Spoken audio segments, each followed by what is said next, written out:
Today, an insider tells us how many of the Colts' top defensive linemen operate behind the scenes and what we should be expecting from them this year.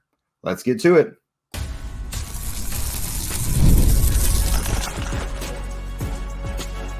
You are Locked On Colts, your daily Indianapolis Colts podcast. Part of the Locked On Podcast Network, your team every day. All right. Thanks for tuning in and making us your first listen of the day. This is your daily podcast covering your Indianapolis Colts, part of the Locked On Podcast Network, your team every day.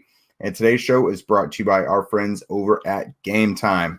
Simply download the Gametime app, create an account, and use code LOCKEDONNFL for $20 off of your first purchase. Terms apply. What's up, friends? This is Jake Arthur from HorseshoeHuddle.com, your resident media member for the site. And we've got a very special guest for you today. He's here to talk with us about the Colts defensive line. It is Eddy McGilvra. Now, Coach Ed is a repeat guest on the show, friend of the show. If you need a refresher course, though, he's a private D-line coach out on the West Coast for several members of the Colts. He's got first rounders like Laiatu Latu and Kwity Paye, Dayo Odeyingbo, Samson Ebukam. Adetomiwa Adebawore has been out there with him this year. He's got a huge list of names of big-time guys across the league as well. Khalil Mack, Kenny Clark, Jalen Phillips, Quinnen Williams, Aiden Hutchinson, Dallas Turner, who came into the league this year with Laiatu Latu, him as well. So Eddie's getting a lot out of these guys, and these guys are going to him for a reason. And Coach Ed has always been a really good resource for Zach and I to tell us what to expect from some of these guys and kind of give some context to what we're seeing. So just to, kind of preface this with some background on the Colts before we get into our chat with Ed. So obviously we've talked about this a lot, but the Colts are coming off of an Indianapolis era record of 51 sacks last year. 27 and a half of those, that's 54%, came from Coach Ed's guys. Ebukam had 9.5, Paye had 8.5, Dayo had 8, and Adebawore had 1.5. Now, all of those career highs. Obviously, for Ade, he was a rookie, but those guys accounted for 111 pressures and 28 tackles for loss as well. Because sacks, of course, are a great stat, but you got to be getting those pressures. And in the run game, you got to be getting those tackles for loss. So you got to be getting the running back down. So really big things coming from that Colts defensive line. 51 sacks is awesome. It was top 5 in the league. But I think there's still more there. Obviously, all those guys have returned. They've now added Latu into the mix. So we'll talk about with Ed a little bit what are some things we can expect. What have those guys been to work with behind the scenes? What's it been like, and what are they specifically working on that's going to kind of get them over the hump? All right, Eddie. So thanks for joining us once again. I feel like every offseason when I go look at your social or you come up on my timeline, Instagram, Twitter, you've always got a new Colt that you're taking under your wing. So first off, like that's awesome. Congratulations. Because like that has to come from word of mouth. You now have 5 Colts that are going to you. So, I mean, you got to be doing something right. All these guys are having career years anyway.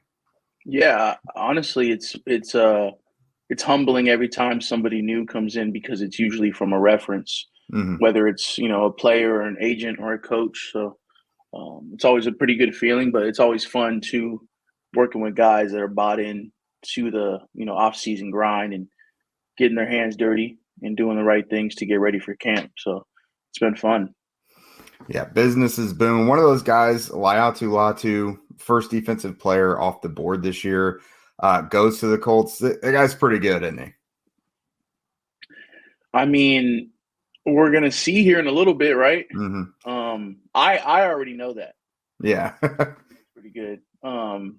Everybody that trains with him that hasn't seen him train or rush before or move around is always like, it's a little jaw dropping for them. Mm-hmm. They're like, man, this kid's already got it like that. Like, okay. Like, so it's cool to see that I'm not crazy. I kind of know what I'm talking about a little bit, but I'm glad. I'm honestly, actually, it's funny. Today we were training and Laiatu was kind of just smiling, and I was like, "What's up with you?" And he was just like, "Man, I can't wait to get out there and just show the NFL how good our D-line's about to be. So he's as excited as probably all the fans are too, so which is a great thing. Yeah, you mentioned guys who are, obsessed with the grind and everything. I think it was his intro press conference when he came into the facility. We were talking to him. Someone asked him, they're like, "What interest do you have outside of football?" He literally said like nothing. Like that guy, just every time we talked to him, like, oh, this dude, like this is what he absolutely loves. Like he's obsessed with his craft. Yeah, it's obsessed people do great things. Mm-hmm. And he's one of those guys. He can't get enough football, and it was taken from him, you know what I mean, for a short amount of time. And I feel like anytime that happens, it's going to be a special feeling every time you get to put the cleats on or put the pads on. And he takes that out there with him every day. So sometimes I gotta tell him to hit the brakes sometimes, just so he understands that when we're training, he's going hard, and then every now and then I'm like, dude, okay, take it easy for a second. So he's going to be one of those guys that just gives everything all the time, every time he's out there.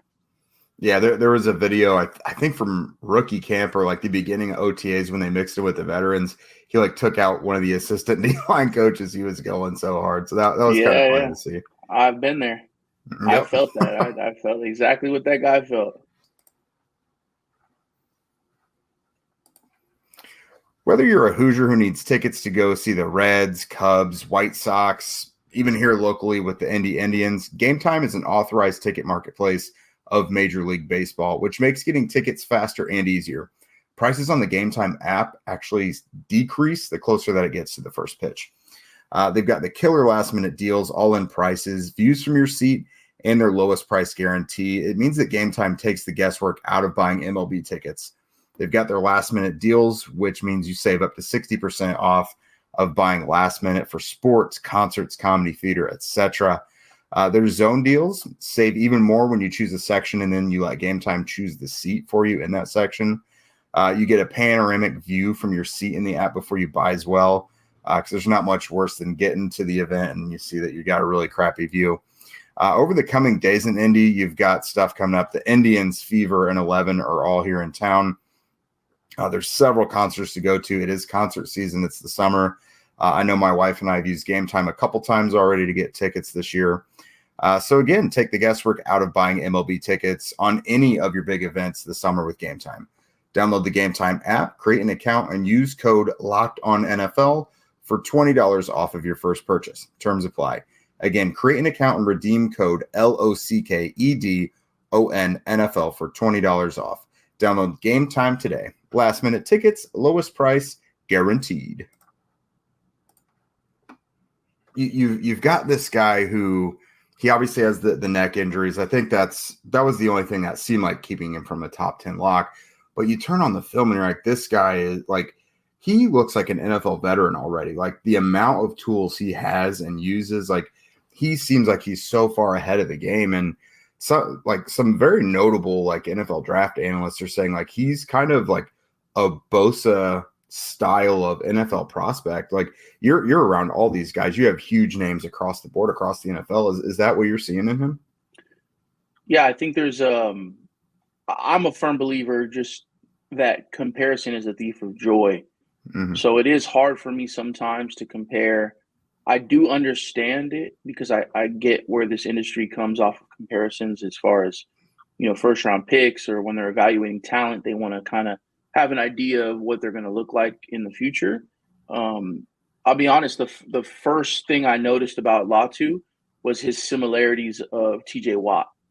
Very, very similar in stature, height, weight, hand size, arm length.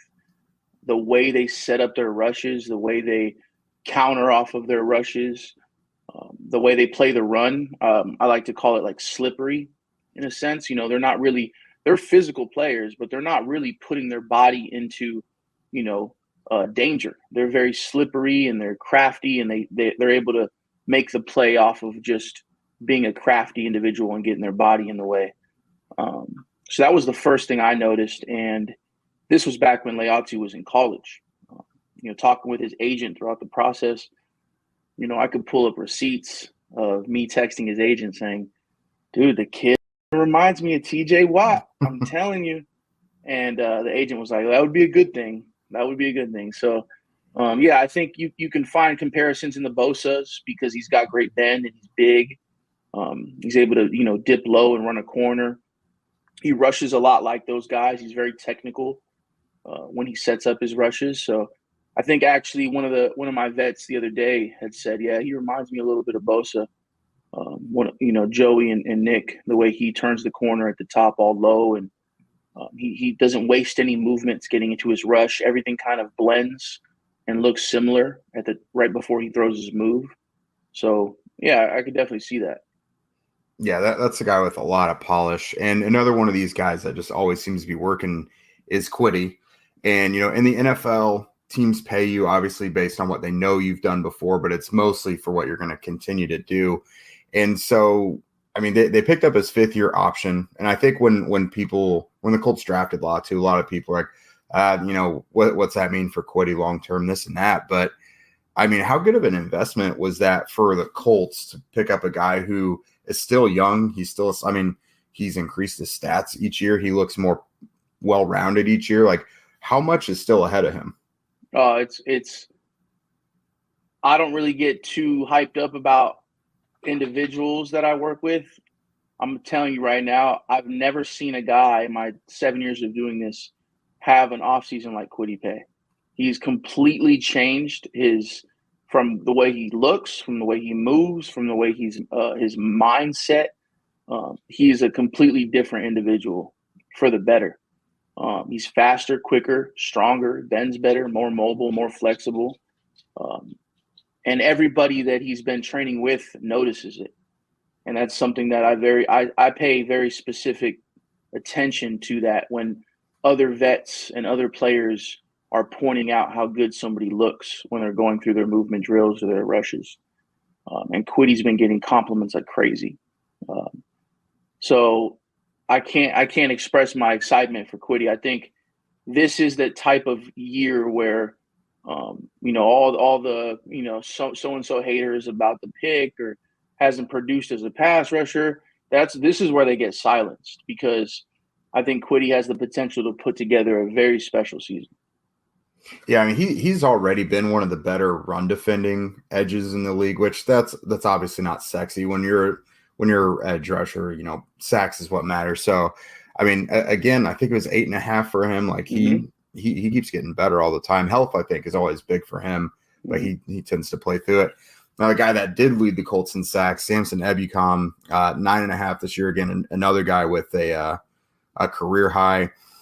Not to say he's old by any means, but like he's one of the older guys on the D-line room. It's, him, Buck, and Grover.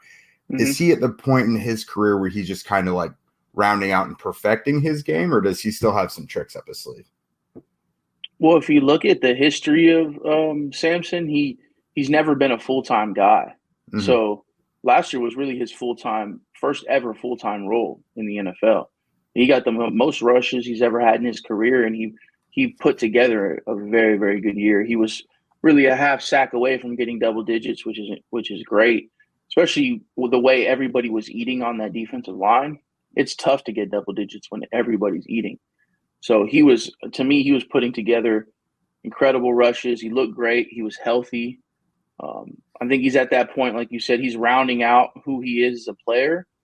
But he's just a problem to block. Like, mm-hmm. we have a joke between all my guys. It's like no one wants to block Samson Ebukam for 4 quarters. He does the same over and over again. He just runs through your face. Like that's what he does. He just works off of his power. And if you're a tackle that's ever going to take a set off or a play off at all, like he's going to make you pay for it.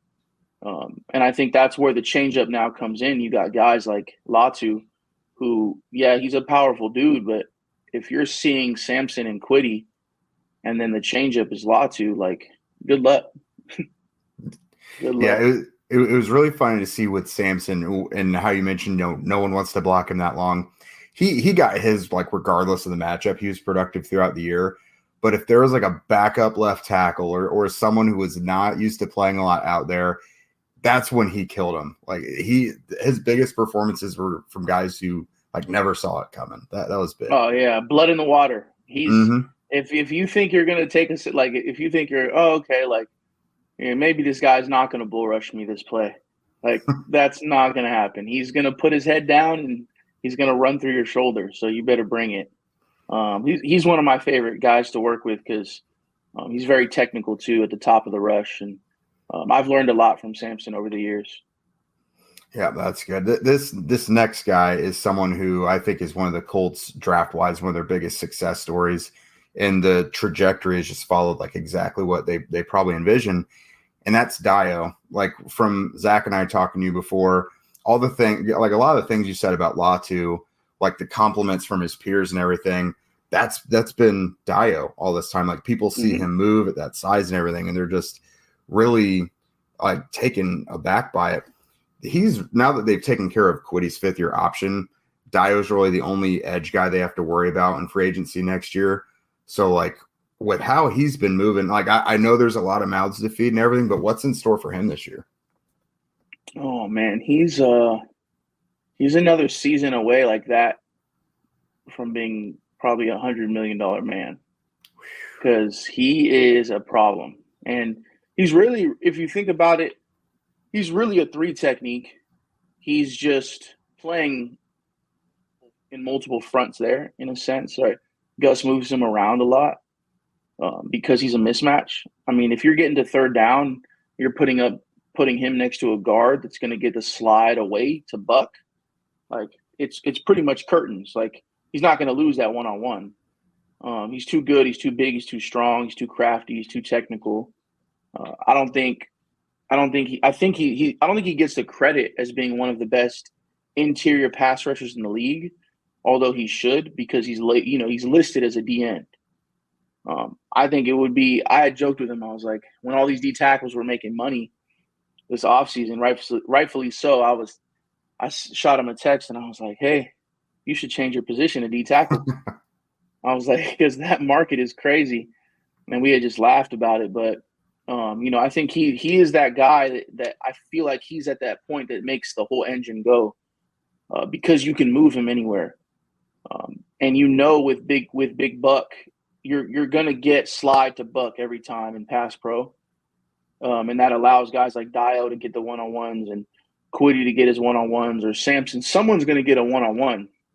And Dayo is one of those guys that will just never lose those. He'll always win. So you can count on him. But he had 9 last year. I think he had 9, 8, 9. Yeah, I think he finished with 8 officially, but like, okay, if you go like PFF rewards, like theirs is a little more than like the halves. I think they gave him like 12. Right. So if he gets anywhere from 8 to 10 sacks this year, he's going to get a $90 million contract. Oh, so yeah, because like he's an ascending player. So that's the type of player he is. Yeah, that's the type of player he is, and he's really only had 2 healthy seasons. So, he was coming off his 2nd year, coming off the Achilles. No one's going to play well after that injury. He had his bumps and bruises. And then last year was really his full year having an off season. He spent pretty much the whole spring out here with me.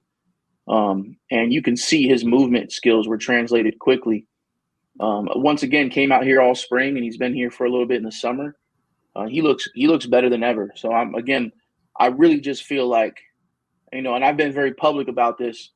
I feel like the Colts have one of the best D lines in the league. And Dayo is one of those reasons why, because he can move from, 3 tech to shade. He can be over a 5. You can put him outside a tight end. So he's a baller. This show is sponsored by BetterHelp. Comparing yourself to others is something most of us are guilty of, but it's honestly just so unproductive. Whether you're doing it by viewing people's perfect social media lives, or you're just a casual observer of them at work and it seems like everything's awesome. Not everything is all it's cracked up to be, I can tell you that much.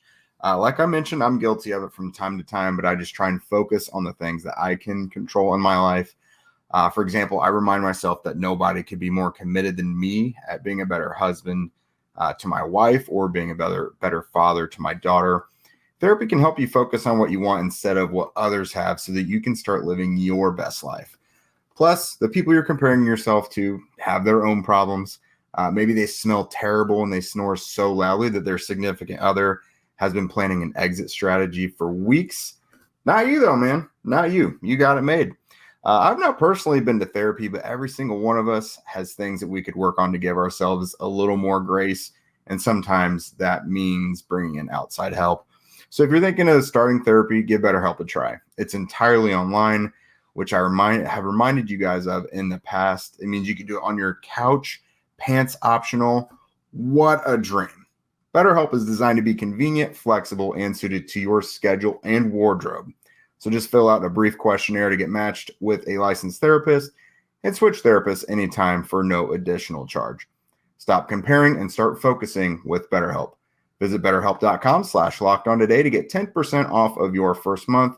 That's BetterHelp, HELP.com/lockedon.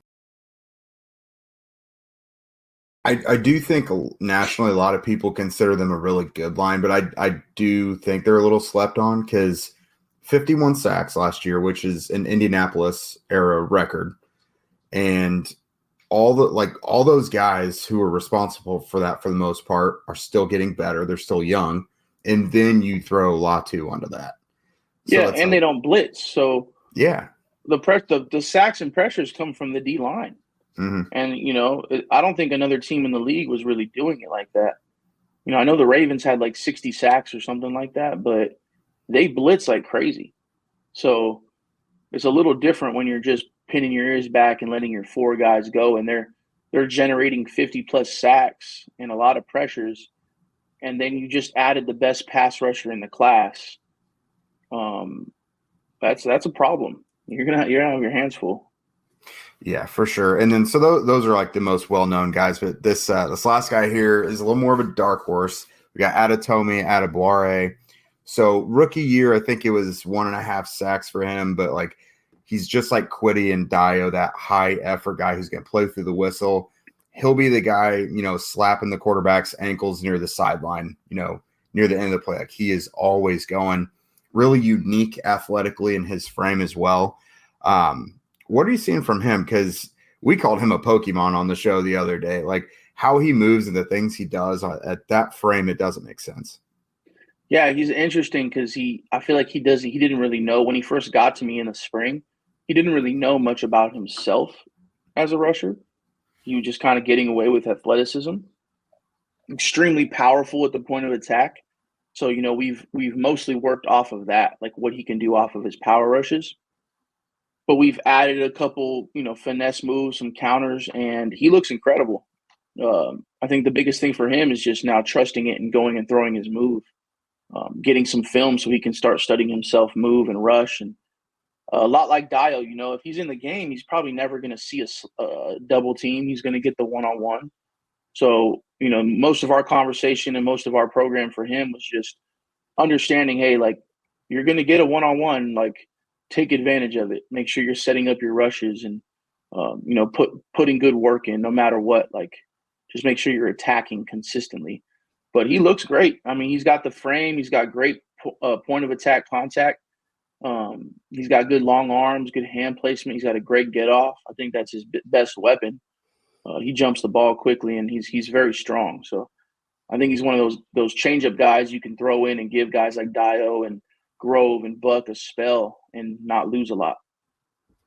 Yeah, this line's going to be really interesting. They could really use Ade having a big year because they kind of struggled with interior depth last year. But, I mean, interior guys, especially as rookies, I feel like it takes so long. And, like, he wasn't supposed to make a huge impact this year. But if he can do even more in 2024, that'll be big for them. But, yeah, thanks for joining us again, Eddie. We'll definitely have to get you back. Once the season's rolling and these guys are doing their thing once again, we'll have to check back with you.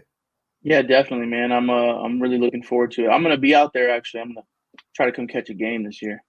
Okay, cool. Come out to camp and watch all your guys in action, too. They got a good O-line to go against. Yeah, I know. They're gonna make some good competition. I think they inter-squad Cincy. That'll be a good little test right there. They got a good O-line. They have one against Cincinnati in Cincinnati that third preseason, but they have two with the Cardinals coming into town the week before that. There you go. Yeah, so we'll see exactly what we're talking about. That's a great first show. Yeah, no, for sure. I mean, you see those guys in one-on-ones and everything, and it's like it's not until the other team comes in that you really see what's going on. But yeah, thanks again, man. We appreciate your time. Of course, man. Have a good one. Yeah, you too. And thanks again to Ed for joining us. Be sure to follow him on social media. On Twitter, it is at DlineCoachEd. On Instagram, it is at DLCoachEd. And there you have it. Looks like a nice year ahead for a group that already was doing things that other Colts front sevens were not capable of for several years beforehand. So, again, 51 sacks last year, Indianapolis franchise record. It's mostly built up of guys there in the front seven who were still getting better. It was very, very interesting to hear Ed say that Kwity has like totally changed and transformed this offseason, and that it's noticeable by everybody around him. Just from the videos I've seen of Kwity, he does look a little more trim. So we'll see how that turns out, if he's more explosive, if he's even more bendy and agile. We'll see. He's been a consistent guy from day one. Always a good run defender. I think people are still waiting to see a little bit more from him as a pass rusher, or at least more productivity, turn those pressures into sacks, things like that. So we'll see how that goes. Latu, of course, very, very interesting to not only hear comparisons to the Bosa brothers, but also TJ Watt. And now that Eddie said that, I can really see that as well, both in body composition, just how they move and get to the quarterback. Very slippery, like Ed said. You know, some guys just have a feel for how to get around blocks, how to move through traffic, but they also both had quite a good compartment of moves in their toolbox to choose from. Dayo, of course, that's a guy. Every time I've talked to Eddie, Zach and I have talked to Eddie for the last couple years, he's talked about, look out for this guy, check him out. Everybody who watches him works out they just kind of turn their heads and say, wow, this guy's really got it. So him, Ebukam, if Ebukam just gives you what he did last year, that is absolutely terrific. And, that 9.5 sacks could just as easily be 10, 11 sacks. And even if it's 8 or 8.5, the guy has been very productive for the Colts. Just keep getting those pressures and the hits. That is a guy who, again, he's relentless throughout the game, especially if there's a backup tackle he's going against. It's going to be a long, long day for that guy. So really good group here. Adetomiwa, really, if he can give you anything, he was a rookie last year, so expectations, especially for those interior defenders, you always kind of got to give them very low, especially if you're a day 3 draft pick. But if he can build at all on what he gave you last year, that's terrific. The Colts really need it. They do have a little better depth this year than they did last year. They probably counted on, Taven Bryan and Adetomiwa and Eric Johnson a little too much. But if Adetomiwa can give you a little more, then, he's probably going to be more of a 3 tech, but that threatens Taven Bryan's spot. I think it makes the Colts a little more comfortable with having to make those tough cuts on the interior, because you have Raekwon Davis to choose from, Adetomiwa, Eric Johnson, Taven Bryan. If you've got this young, super athletic, strong, explosive second-year guy starting to look more and more the part, then it definitely makes your job easier. So really looking forward to what the Colts can do this year. We'll definitely have Eddie on again to talk, because we know at least 1 or 2 of these guys is going to start popping off this year, if not the group. So that'll be good. I think it's always good to get kind of a peek behind the curtain at how these guys prepare behind the scenes, because there's stuff I can see at practice, in the building, whatever. We can all see stuff on TV and on game days and everything. But it's good to see how guys tick, when they're away from the spotlight and when they're, with their position coaches and trying to get better throughout the year when the cameras aren't on. So really looking forward to that. That's it for us. Remember that Locked On has launched the first ever national sports 24/7 streaming channel on YouTube. And now it's also available on Amazon Fire TV in the free Fire TV channels app. Locked On Sports Today is here for you 24/7, covering the top sports stories of the day with the local experts of Locked On, plus our national shows that cover every league.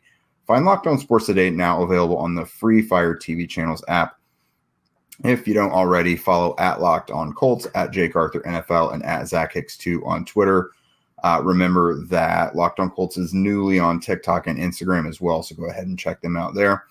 Also, be sure to subscribe on here on YouTube and wherever you listen to podcasts. We would love your 5-star ratings and reviews as well. And if you haven't done it already on Spotify, you can always, if you're listening to us, you can swipe up and you can ask questions, give us your thoughts, comments, whatever. Love to always hear stuff like that as well. So with that being said, you guys have a terrific rest of the day, and we will see you later.